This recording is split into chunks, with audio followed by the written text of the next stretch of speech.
You wanted the best. You've got the best podcast. The hottest podcast in the world. The Chris Voss Show, the preeminent podcast with guests so smart you may experience serious brain bleed. Get ready. Strap yourself in. Keep your hands, arms, and legs inside the vehicle at all times, because you're about to go on a monster education roller coaster with your brain. Now, here's your host, Chris Voss. Hi, folks. Chris Voss here from the ChrisVossShow.com, the ChrisVossShow.com. Hey, we're coming over there to get podcasts. We certainly appreciate you guys tuning in. Thanks for being here. We certainly appreciate it. Make sure to go to the youtube.com/Chris Voss channel. You can see there's over 4,100 videos over there you can watch, and you can spend the rest of your life probably just watching those videos. So not sure that I recommend it. Do it on the weekends or something. So hit that bell notification button so you can do all the things we do over there. Also go to goodreads.com/Chris Voss. My new book, Beacons of Leadership, is coming out October 5th. You can join the Goodreads giveaway, and it's free. You can maybe win a free book or something like that. Anyway, guys, go to Facebook, LinkedIn, Twitter, Instagram, TikTok, all those places the cool kids are at. You just Google me or the Chris Voss Show, and you can see all the wonderful things we're doing there. Today, we have an amazing gentleman on the podcast. He's going to be telling us about his company, what he does, and how he does it in an amazing way, and telling us his founder story. So that's going to be interesting as well for those of you who want to grow up and be entrepreneurs. His name is Mr. Robert R. Wilson. He is the founder and chief executive officer of R2C Incorporated, an award-winning SDVOSB headquartered in Huntsville, Alabama. Robert provides strategic leadership and oversight for all aspects of the business, ensuring all laws, regulations, and other applicable obligations are observed wherever and whenever business is conducted on behalf of R2C Incorporated. Welcome to the show, Robert. How are you? Outstanding. How about yourself today, Chris? Awesome sauce. Welcome to the show. We certainly appreciate it. Give us your .com so people can look you up on the interwebs. And can you explain to us what a SDVOSB is? So an SDVOSB is a service-disabled veteran-owned small business, and you can find us at R2C-inc.com. There you go. So are you a veteran? Is that correct then? Yes, indeed. Awesome sauce. 12 years altogether, the U.S. Army, and happy to continue to support them and the great warriors and warfighters that we have out there. There you go. Thank you for your service, sir. Tell us about yourself. You've had the company for how many years now? I think you said 12? Yeah, so we founded the company in August of 2011, so we're right at the 10-year mark. Really started running stuff through in around 2013 and really started getting after it then. We've been incredibly blessed by all accounts, and a lot of doors have opened up for us. So we've been, as I said, incredibly blessed. So there's no way I could have mapped this out 10 years ago, but it's been a phenomenal ride, and we look forward to a fabulous future. Now, this is awesome. You've put in over 27 years of experience in the aviation field. Give us your founder story that led up to you starting this company, and then we'll get into some of the details of what you do and how you do it. Absolutely. 10 years ago or so, I was working for the 6th largest defense contractor in the United States, a great company by its own right, but it was a very large company. And I was supporting a group here in Huntsville, Alabama. However, with most large organizations and large companies as such, and any large organization that you have, they're not really as agile as what some of the small businesses are. So we were walking around out on the military installation and ran into some old friends, and we started talking a little bit. And they said, "Hey, we would love for you to do these types of things, and within this amount of time period." And it was a time period where really and truly we just couldn't react fast enough as a large business. So the opportunity presented itself for them to get funding to me through my business. And I sit down with the leadership from that entity, from my company, and talked everything through, and then spoke with one of the other groups that were here on how we might be able to support them. I was given a huge amount of support on both sides. And I was able to step out of a very large entity of about 60,000 people into a small company of about 2 at the time. Now, I laugh and tell people if I'd have been real clever, R2C wouldn't have been the name. It would have been like Pegasus or some kind of stuff, because we really are a unicorn.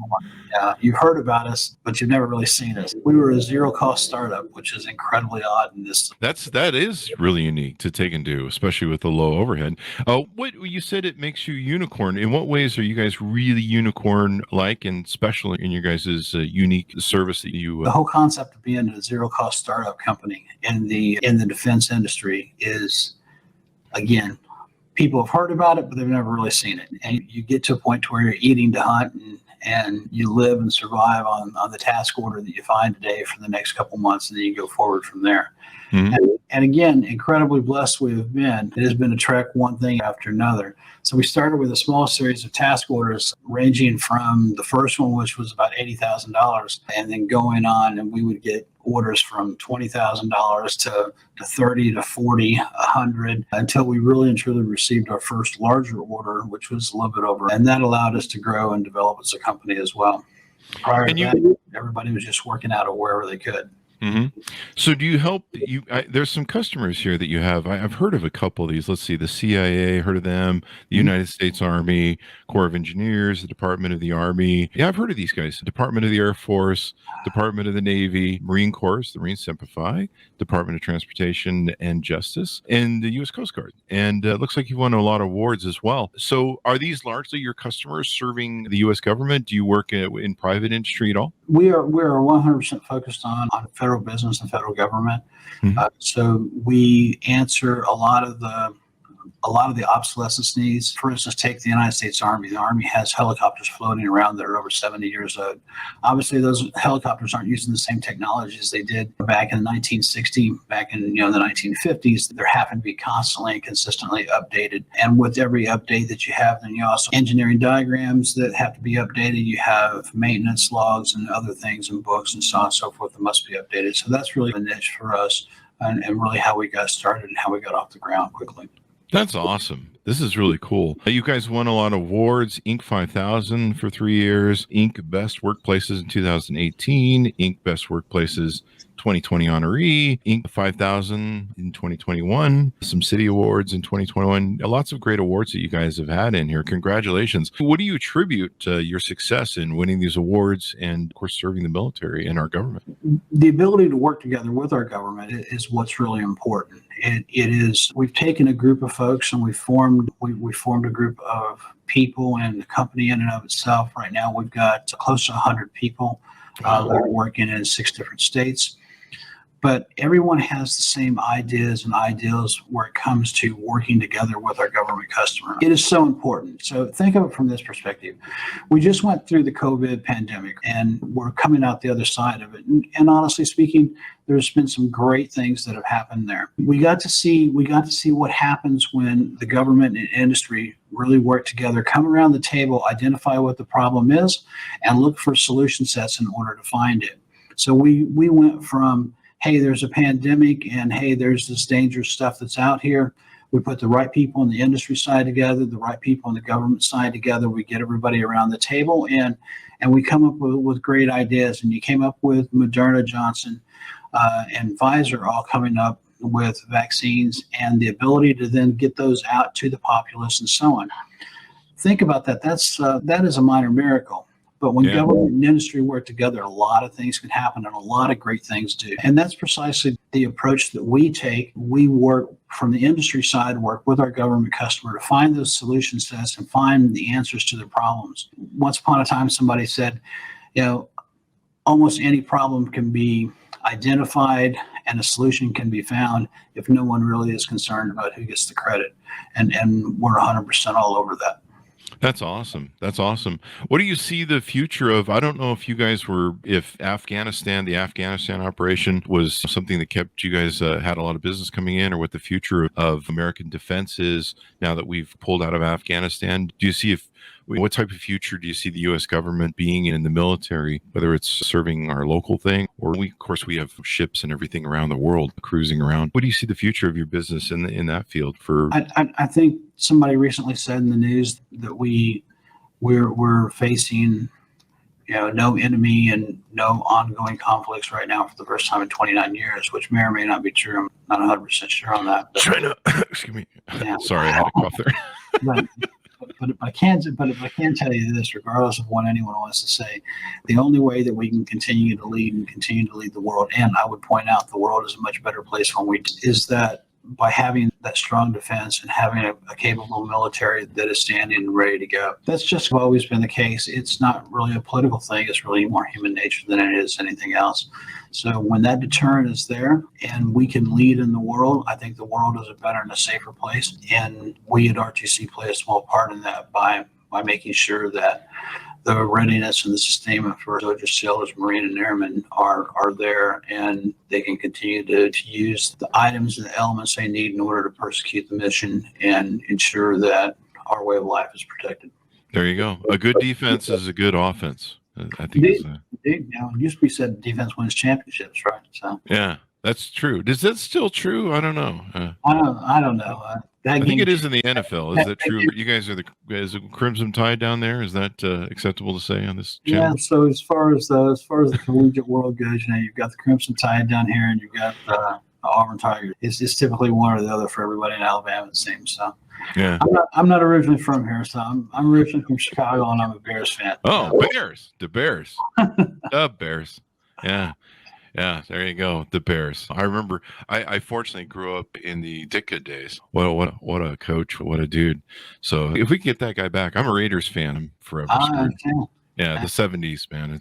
They were a good time. But there's a wild man on the sideline there too. John Madden wasn't exactly known for calm and temperate. No, it's just the age of great coaches. So what else do you want to touch on about your company you want people to know about and give people an opening eye? What's it been like? I'm kind of curious. What has it like been to take your company from just two people and scale it to the level it has? And that's quite the adventure. Yeah, it really has been. So really and truly, as far as our company structure goes, R2C Inc. is a top-level corporation. We have 3 wholly owned subsidiaries underneath that. And each one of those companies actually target a separate area. So we have R2C Support Services, which is more of an aircraft maintenance type of company, and really does on-site, on military installation type of work to support the government mission. Then we have R2C Technical Solutions. Tech Solutions is more engineering and logistics type things that support program offices for acquisition, so that they have a professional element that's inside that can address the technical aspects of the programs as well as the mission platforms and so on. And then we have R2C Aerospace is our manufacturing company that also does high-end engineering and logistics. We do a lot of prototyping, a lot of fab stuff out of there. So we recently won an award for unmanned vehicles and some autonomous systems, which is kind of neat and from a technological standpoint. And then we've been able to do a handful of things there that have been way cool in a lot of areas. The American military is just an extraordinary feat when it comes down to it, when you really think about how big it is. I've got a friend a very good friend of mine that I almost game with on a daily basis, who's in I believe the Army, and he works on the manuals or something, and so he has to go out and work with private industry and prepare manuals for planes and different technical stuff like that. And he makes sure the manuals explain everything. And there's just so much detail. They're complex. These helicopters they put up and everything. He tells me about some of it. I just go, holy freaking crap! That's again, I can't overemphasize when you look at when you look at the bases, the base platforms, the base aircraft that are being used, and some of the vehicles that we use, even on ground vehicles and things. You look back and we've had those in the military inventory for 20, 25, 30 years on ground vehicles, and on, in the air vehicles, an aircraft is typically kept for 50 years. Wow. That is odd. There's new technology that is coming up every day. You've got new radios that have to be installed. You have, new gadgets, if you will, that show where this force is and that force is. You've got, You've got new weather radar that comes into play. You've got different code stuff for air traffic control and things of that nature. And all of those things have to get incorporated in order for those aircraft, for instance, to be able to fly and be able to perform in specific airspace. And then the communications aspect that goes along with it. And you think about it, for an aircraft, for instance, everything that you do, every piece that you take off of it or put on it, it has to be weighed and it has to be measured, and you have to ensure that everything there is in the right weight, the right balance, to make sure that the aircraft will fly at its optimal. All of that takes some tedious work in order to do and to get right, and it's always changing. It's ever constant. So every time it seems like we go to a new theater, for lack of a better term, when we went from Europe and then we went into the desert theaters and stuff. In Europe, when you're coming down in a helicopter and you've got the rotor wash and it's hitting the ground and so on, and it's blowing the trees and the grass is all over the place, it's not that big of a deal. But when you get into the desert and you start getting close to the ground, then you've got all the dust that comes up to the side of you and it encircles you. And then the pilot can't see where the ground is. So all of a sudden you have some pretty hard landings and stuff and so on. So in order to counteract that, there's devices and sensors and so on that get put onto the aircraft so that it can overcome those things. Mm-hmm. With each sensor that goes on, all that weight and balance stuff has to be done. All of those books have to be updated. All those maintenance manuals have to be done, reworked and redone. Mm-hmm.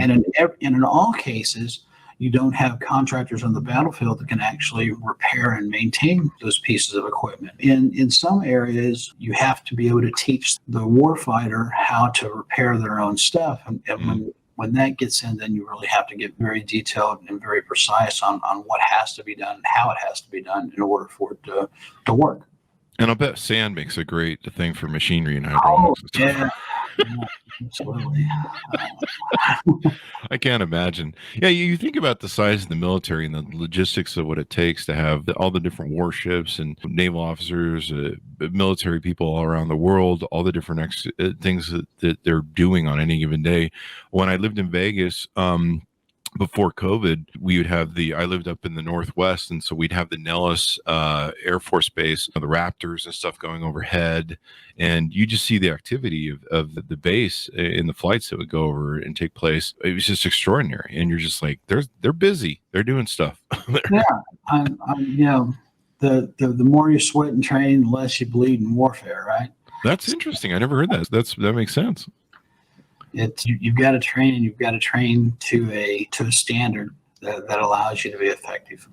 And then you guys are, like we mentioned earlier, a certified service-disabled, veteran-owned small business.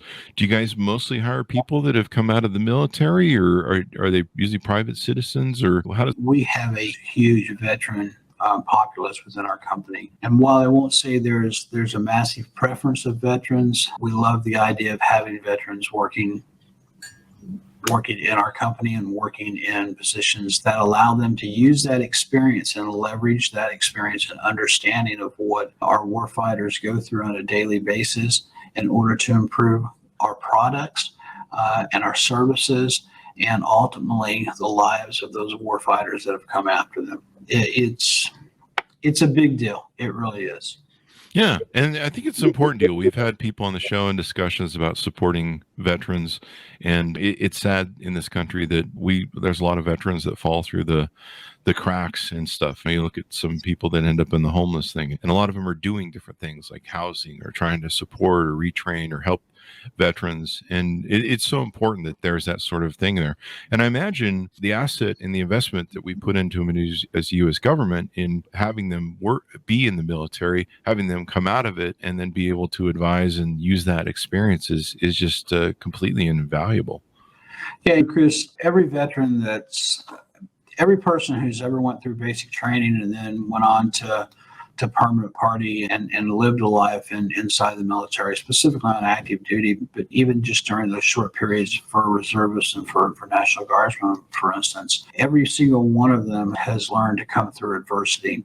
And you start your first days in training and stuff, and you've got people in front of your face yelling and screaming at you. And what they're there for is There's reasons for that, and it's there to amp up the stress level, because they want the stress level to be very high, because that's what combat is. So when you're in a war zone or in an area where combat operations are going on, your stress level is higher, your heart beats faster, everything moves quicker, and you need to make decisions, and you need to make decisions very rapidly that affect the outcome of the mission and affect people's lives.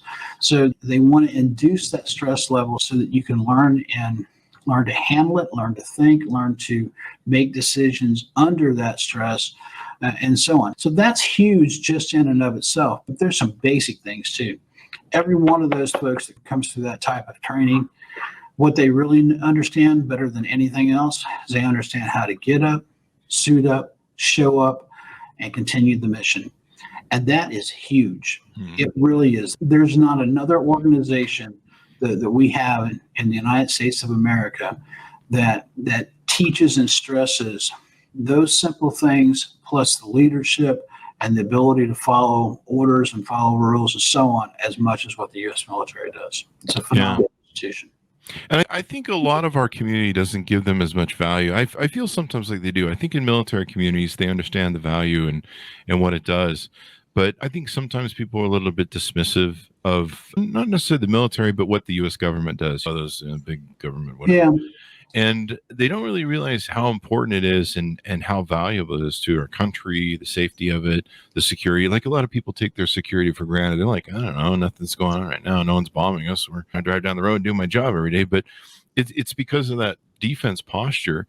One of the things that was interesting to me that I didn't know about when I was doing the research for my book on leadership, I was writing a lot of my stories about leadership and experiences being self-employed.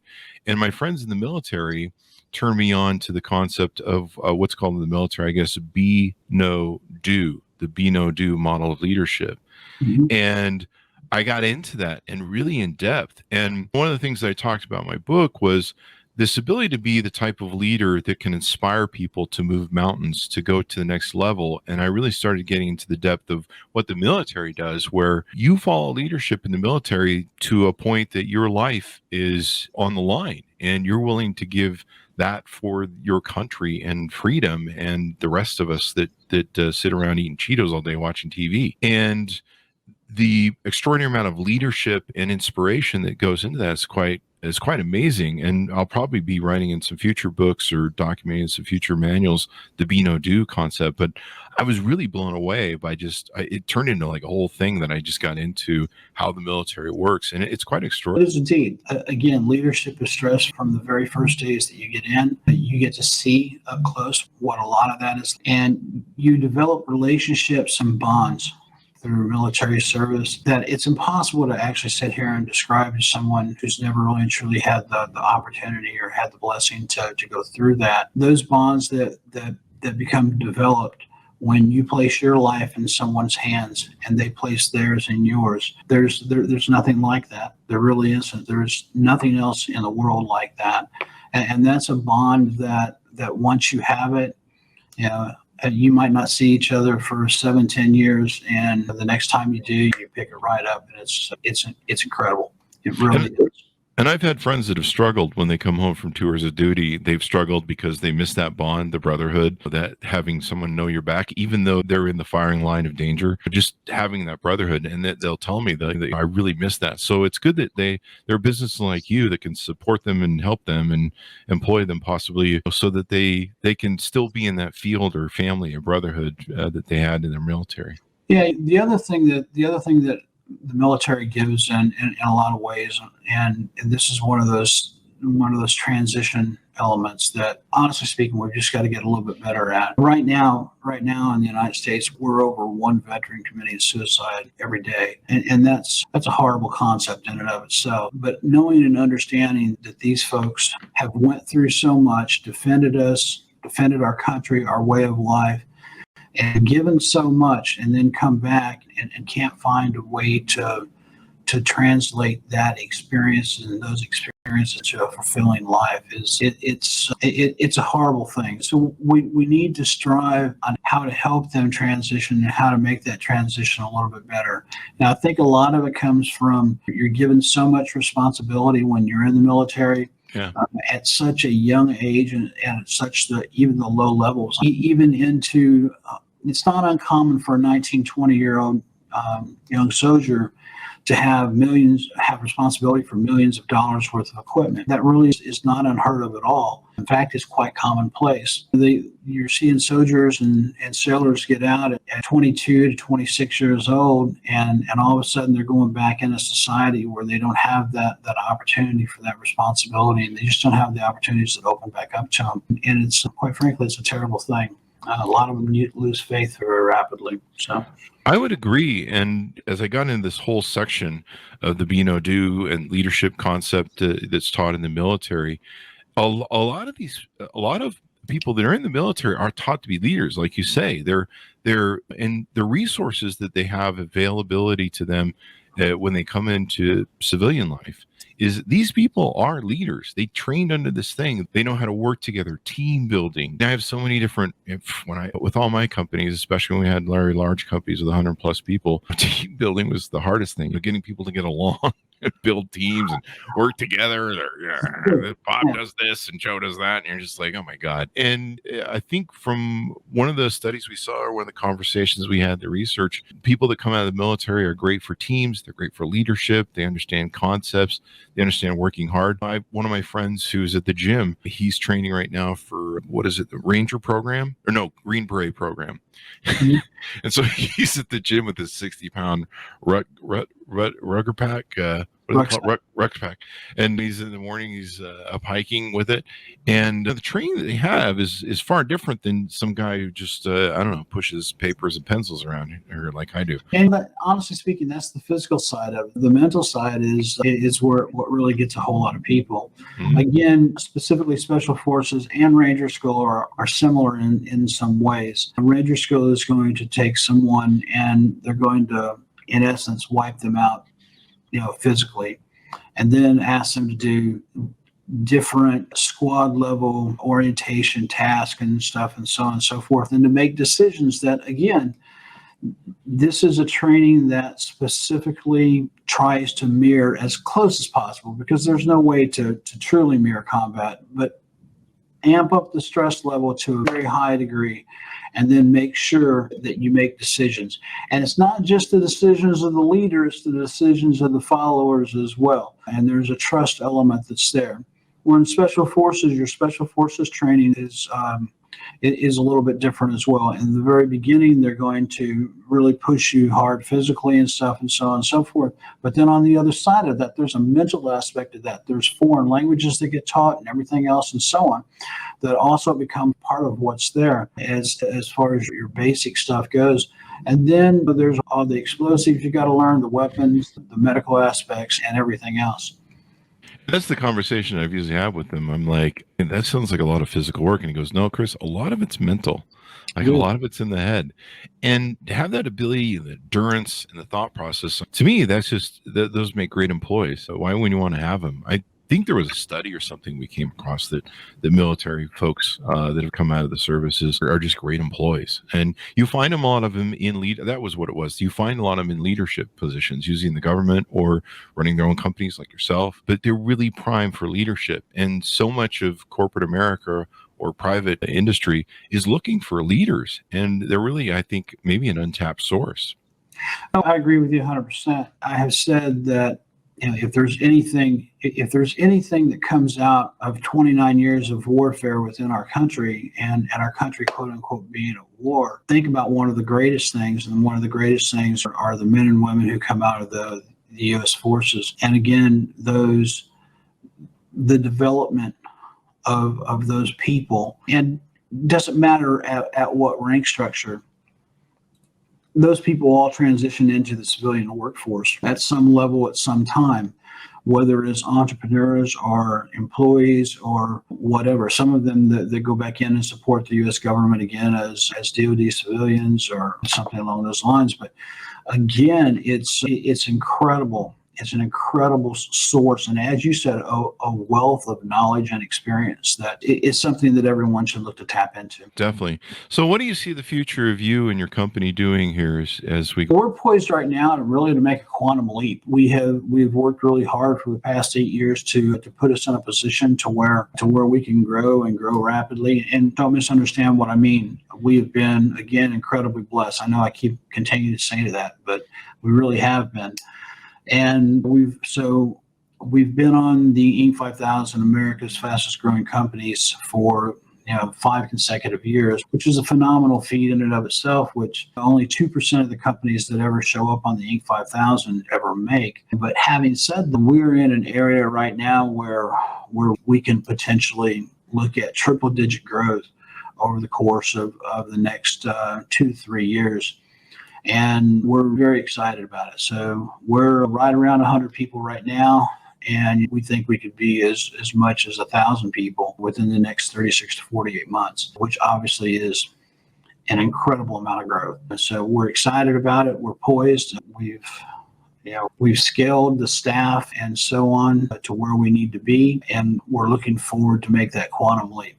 And again, I can't say enough for the people that surround me. There's no one who leads a company that will sit down and tell you, hey, it's all me. And if they do, then you probably need to get away from them real fast, because they're either delusional or they're lying to you. You don't really want to do business with either. So the folks that I have around, from my CFO to my vice presidents, human resources, contracts, forth, business development, they are an extraordinary group of people. We've had the opportunity to bring folks into some areas. Just on my personal staff, I have 5 people who have owned their own businesses, which is practically unheard of for anybody in mind at our size of a company in order to have that expertise in those areas.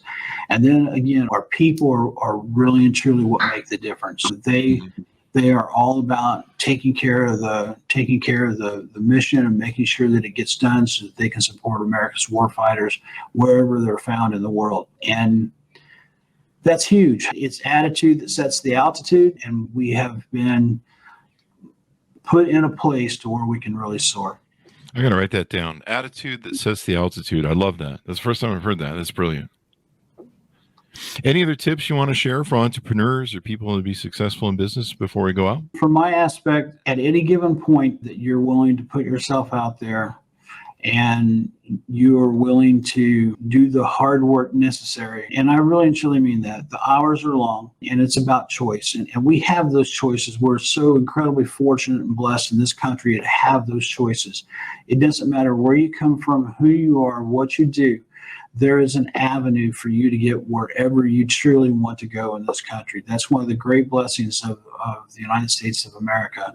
And that's why we continue to have so many people that want to come here as opposed to our people wanting to go elsewhere. You have the ability to do it, but it's a series of decisions that you have to make. So you have to continue to learn. You have to continue to seek knowledge. You have to continue to grow and build and serve. And it's all about serving. It's easy to say, hey, you're the leader and so on. But what you have to understand from the leadership perspective is you're really serving those people who work, quote unquote, for you, because ultimately you'll find that you're really working for them. And once you've found, that's a beautiful thing. Find it, understand it, continue to thrive in it. Do the things that you want to do and outsource hate. Those things that you don't like to do them. There's someone else that loves to do them. Outsource that stuff so you don't have to do it, and you don't have to concentrate on it, and you can concentrate on the things that you love to do. That's so true. That's wise words.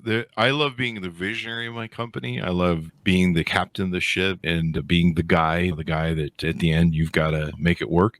But some of the detail work I hate, some of the redundancy I hate. It just doesn't. I'm a visionary, and it doesn't work for me.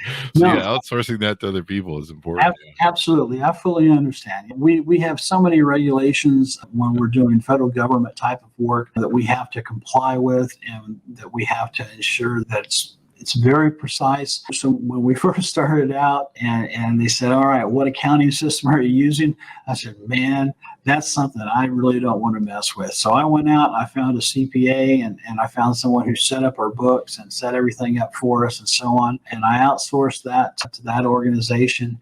And let me tell you, it has been the greatest blessing ever that I didn't have to mess with that, because if that was the case, I probably would have went broke the first month. It's just, man, you're working two jobs anyway in the beginning of this stuff, because you have to go out and you have to talk to your customers, you have to meet other people, you have to do marketing, you have to do all of that.